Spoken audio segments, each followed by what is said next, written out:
Penyiapan data yang akurat perlu dilakukan pemangku kepentingan menyusul kelambanan vaksinasi terhadap 1,4 juta tenaga kesehatan yang disebabkan masalah pendataan dan akurasi data minim sebagai biang keladi persoalan.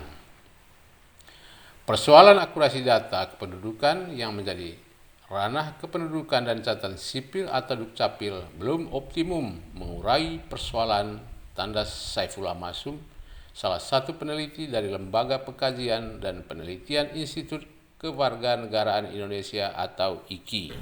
Impact dan dampak personal itu sangat luar biasa, apalagi kalau tidak punya database atau dokumen kependudukan sama sekali. Kalau itu saya kira bisa diselesaikan secara sistem maupun secara personal.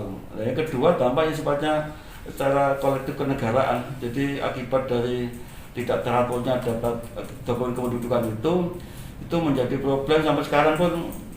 Kalau kita memang yang lebih masif, lebih terpercaya relatif ya, itu memang di Dukcapil, karena undang-undang mengamalkan database untuk semuanya itu di Dukcapil.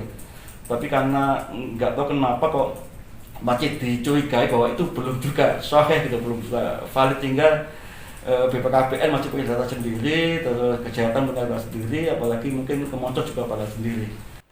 Menjawab kelambanan vaksinasi terhadap 1,4 juta tenaga kesehatan tersebut, pemerintah berencana menggunakan integrasi data dari Badan Penyelenggara Jaminan Sosial Kesehatan atau BPJS Kesehatan dan Komisi Pemilihan Umum atau KPU untuk memetakan penerima vaksin COVID-19 tahap pertama vaksinasi kepada tenaga kesehatan. Setidaknya ada 2 sumber data kependudukan yang menjadi acuan pemerintah.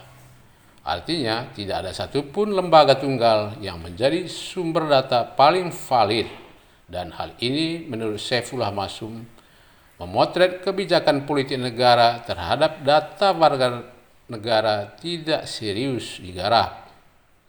Masum memberi contoh, misalnya data penduduk di perbatasan Sambas, Kalimantan Barat oleh pemain politik praktis digunakan sebagai data pemilih untuk pemilu Malaysia.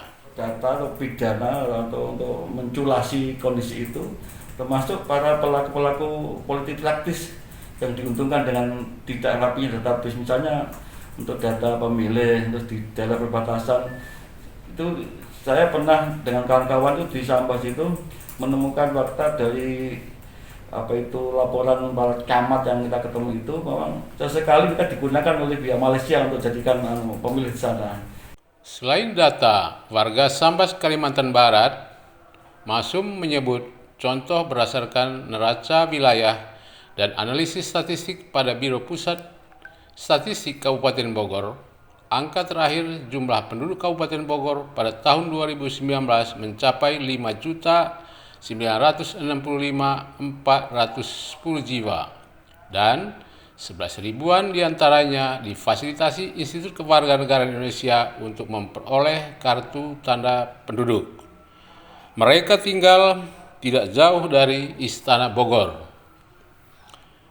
Digitalisasi untuk semua, demikian juga merancang Make Indonesia 4.0 berbasis data sebagai sebuah roadmap atau peta jalan yang terintegrasi untuk mengimplementasikan sejumlah strategi dalam memasuki era industri 4.0 akan terus menjadi angan-angan tanpa upaya serius para pemangku kepentingan memvalidasi dokumen kewarganegaraan bagi setiap warga negara.